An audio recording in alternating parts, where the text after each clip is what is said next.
Alright, so today we're going to be doing a Foundation Friday on a foundation that I was planning on reviewing right when it came out, like months ago. The PUR 4-in-1 foundation stick, both the box and the actual stick are going to blind you, so.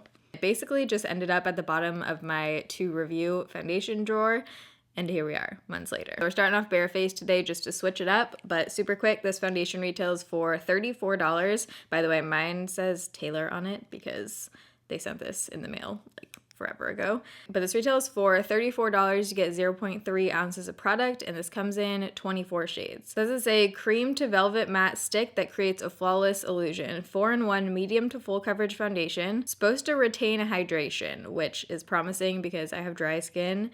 And it says it's supposed to reduce the look of pores and dullness, color correct, brighten, basically just a medium to full coverage stick foundation that hopefully isn't going to dry me out. So the lightest shade of this stick foundation is light porcelain. It says fair skin with neutral undertones. I have 3 shades here to swatch for you guys, but I actually don't have that shade. I'm going to be trying the shade up from that, which is porcelain, and porcelain says fair skin with neutral undertones, so I think that one should work for me. But I'm going to insert swatches of the shade porcelain, blush porcelain, and then light. Those are the 2 others that I have. Alright, so swatches. I filmed other swatches for another video the same day, so these are kind of in like a weird order right here. These are the 3 PUR stick foundation swatches. This is actually the one I'm wearing, so this one is the lightest out of those 3. This is the shade porcelain, here's blush porcelain, and then here's light. So starting right here, this is the Revlon Candid foundation in 120, Revlon Color Stay in 110, 150, Maybelline Fit Me Matte and Poreless in 110, Sea Life Proof in 101, and Wet n Wild Photo Focus Foundation in porcelain. I almost did that in one take, dang it. PUR Baradol foundation used to be one of my favorites when I had oily skin, so if you want to see a review on this, I have a little video on it. This was like one of my go-to foundations when I had oily skin. Now that I have dry skin, I don't ever use it. So if you enjoy Foundation Fridays, don't forget to give this video a thumbs up. If you're new here, I upload every Monday, Wednesday, Friday, 6 p.m. Pacific time, every single week. Foundation Friday goes up. Pre-filming right now, so you guys don't go a week without Foundation Fridays. Thumbs up for that, folks. Yeah, I do love the packaging of this. Very sleek. If you don't have lights bouncing off it, it's not going to blind you every time you look at it. For a brush, I'm going to use the Sigma F82. This is almost always what I use with stick foundations because it's super dense. This is a lot more dense than the F80. It's a round top kabuki. And then the LA Girl sponge, just for shits and giggles. Typically, I don't like sponges with stick foundations. So right now when we're starting this, it is 8:04 a.m. I need so much more caffeine in my life. I'm excited to try a stick foundation. I feel like I haven't used a stick foundation in a hot minute. I feel like I'm forgetting to do something. This always happens when I film the intro barefaced because you can't go back and add it in if you do. Twist up. Doesn't have any kind of smell to it. All right, I've already washed, moisturized, and prepped my skin for foundation. So we are ready, folks. I'm gonna do a brush on this side. It feels like when I press down on it, it's kind of like sinking into something. Going on, it doesn't feel as soft as like the Makeup Forever Ultra HD Stick Foundation, which is one of my favorites. I actually haven't used that in a minute. I need to whip that out again. Ooh. Ooh, good coverage.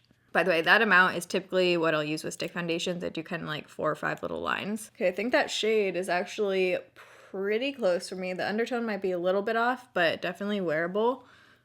And I'm getting a really good coverage. Oh crap, where's the mirror? Here's a mirror. Off of that amount that I just put on with a brush, it definitely looks like full coverage. The texture of it on my skin right now, it looks a little bit dry and like foundation-y in certain areas around my nose and then right here. Hopefully this is one that kind of like warms up to my skin as it sits on there. But let's try my forehead. It definitely has, you can see me like pulling here, it definitely has a bit of a tug. It's not going to glide out super easy like the Makeup Forever one. And I actually have a whole stick foundation playlist. I've tried a lot of different stick foundations. It doesn't feel like difficult to blend out. It just, you definitely have to like blend it in. Not looking the best on my forehead. This kind of looks like one that just going over it with a sponge might actually help. So I'm going to try that afterwards, but it just looks pretty textured. So let's try a sponge. Especially with stick foundations that have a bit more tug to them, I just find sponges to be a little bit harder to really blend them out, usually. Kind of have to like tug and then pounce, you know? Okay, the finish with the sponge is looking much better. Looks a lot more smooth. By the way, I ordered really nice lighting, and I'm like totally redoing my filming room, so I'm not gonna be filming in the living room anymore.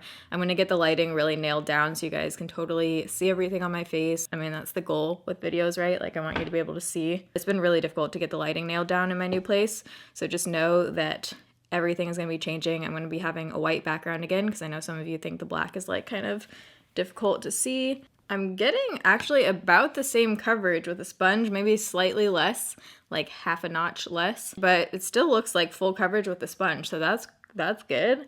And the finish actually looks much better with the sponge. I'm gonna add a little bit more up here and then just go over that with the sponge to hopefully kind of smooth out the texture on my forehead.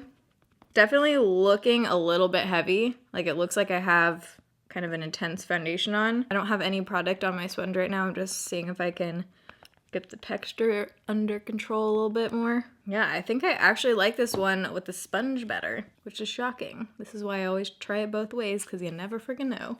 I like how it's looking right now everywhere except my forehead. Let me see how this feels to the touch. Oh, I like that it feels set. You could definitely blend powder products on top of here. It has almost like a powder finish to it, so I like that. Can't see a little bit of a line right here, so I'm just gonna work that in. So right now it's 8:14. I'm gonna do the rest of my makeup and I'll be right back. I'm gonna get the shot in natural lighting and everything too, so we can see how it looks there. Okay, so here's the foundation and natural lighting before I've done the rest of my makeup. So I just finished that last clip. Okay, so I think that's picking up on camera, but just looks a bit textured-y, makeup-y, as I said. It looks like about a satin matte finish. You know, you can see a little glow there, which I like. It doesn't look like totally flat matte. So I'm gonna do the rest of my makeup and then we'll be back. Can't even see my flowers. Festive. All right, so it's now 8:36. We're gonna call the check-in time 8:20. I really liked that I did not have to powder my face. Everything blended out really easily on top of here.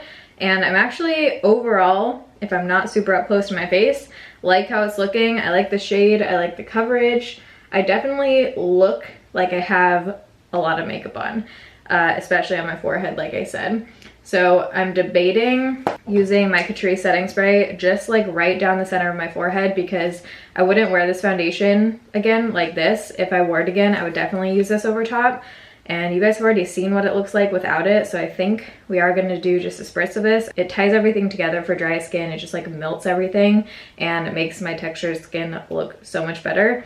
So I think I am going to do just like a light spray of that, but first let me show you up close. I actually think it's looking slightly better on camera than it is in real life, but it looks pretty makeup-y right there. I don't mind how it looks on the rest of my face, just hoping it doesn't crease. And I just did really basic makeup. I don't have a lip on yet either because I still need to eat breakfast, but my friend has today off because she got a new job. So we're gonna go have like a food adventure basically and try a bunch of places that we've been wanting to go to in Seattle. So maybe I'll get a few clips of that, but I don't want to do like too intense makeup because I'm basically just gonna be like eating all day. I'm only gonna do one spray if I can get my face in the spot. Okay, that one, since this is the bottom of the bottle, was not a great spray. Let me go get a new bottle of that. Here's my new bottle, so I'm just gonna do one spray. There we go. Okay, definitely better. Yeah, much better there now. Still not looking great. So on the rest of my face, for bronzer, I use the Too Faced Milk Chocolate Soleil in light medium. I use the Physicians Formula Happy Rose Blush. And then for my face highlight, I use my Physicians Formula Butter Highlight in the shade Pink Rose. Mine is like totally broken, but it still works, you know? So that is that for now. I have like 20 minutes before I need to go pick her up. Check-in time's 8:20. I'll see you guys in a few hours in natural lighting. Okay, just kidding, I'm back. I forgot to do a flash test. I think it does look like there's flashback. I look a little bit washed out, kind of flashy. Yeah, I think it does look like there's a little bit, not horrible. So it's 1:20 now, so the foundation's been on for 5 hours, and we're actually at Seward Park, which I've never been to in Seattle. It is so pretty. I'm gonna show you guys the view right now. You can see Mount Rainier from where we just were over here, but if you've never been to Seward Park, it is gorgeous, and it goes for like miles, it looks like. But foundation is looking, Laura, what do you think of my makeup right now? Wait, you gotta come. She's like hella far and she's like, it looks good. It looks good? Yeah. Okay. I don't have a mirror, so I can't really see, but in here I think it looks pretty good. Does it look like creasy? Like, am I getting any lines anywhere? A little bit. Around here. What about right here? No. Really? Yeah. So here we are 5 hours in. We are gonna keep walking, go get some Mexican food, and just hang out. So it's now 6:30 and it is golden hour right now. This whole room from like here over is totally in the sun. So I've been looking at my face in different mirrors since I got home, and it actually looks pretty oily. My skin does not get oily at all. Like I said, I have dry skin, so for a product to look like oily by the end of the night, especially when it started out matte, is pretty rare. I just got this wall mirror that I haven't put anywhere yet, and it's super light, so I just moved it around to a area where I think you guys can see really well right now. But this is in front of the natural light from the window, and I think it's showing up. It is pretty oily on my forehead, but also just like around my pore area, pretty much everywhere, my chin. So if you have oily skin, I would say definitely probably a hard pass on this one, or you'd have to set your whole face with powder. But I think just because this looked so makeup-y to start with, that it would just look really intense with powder. I also just don't love how it's looking on my skin overall, like oil aside, just the texture of it.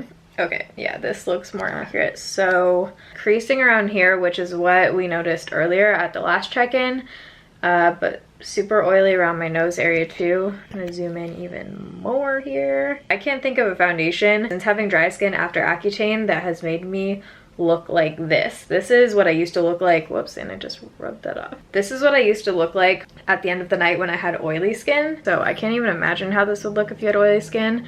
And it obviously transfers because I just touched my nose and it like totally came off right there. So I like the shade, I like the coverage. Everything else, I definitely wouldn't wear this again just because of how it wore throughout the day. If you have this and you've been able to make it work, comment down below with what you did. But just the amount of things that I don't like about this one outweigh the coverage and the shade. So unfortunately this one didn't work out, but I hope you guys enjoyed this video. Today was super fun. Oh, also, I need to show you guys this. I've been putting together furniture for the last hour because I got a stool for my new setup in the filming room. And then I also got a step master thing, whatever they're called, workout machine, which I might use like once a year. Here she is. Look at this beauty. I got this off of Amazon and just put it together. I mean, I might use it. I'm gonna use it tonight. Okay, my legs are already burning. Here's the stool I just finished putting together. This will be my new filming stool. It adjusts up and down. But if you enjoyed today's Foundation Friday, you can give this a thumbs up. It helps me out. That was a really weak thumbs up. Give it a thumbs up. If you're new here, you can join the Bayrito family and subscribe. I upload every Monday, Wednesday, Friday, 6 p.m. Pacific time. I need to go turn off that alarm. I love you guys. Thanks for watching. See you in my next video. Bye.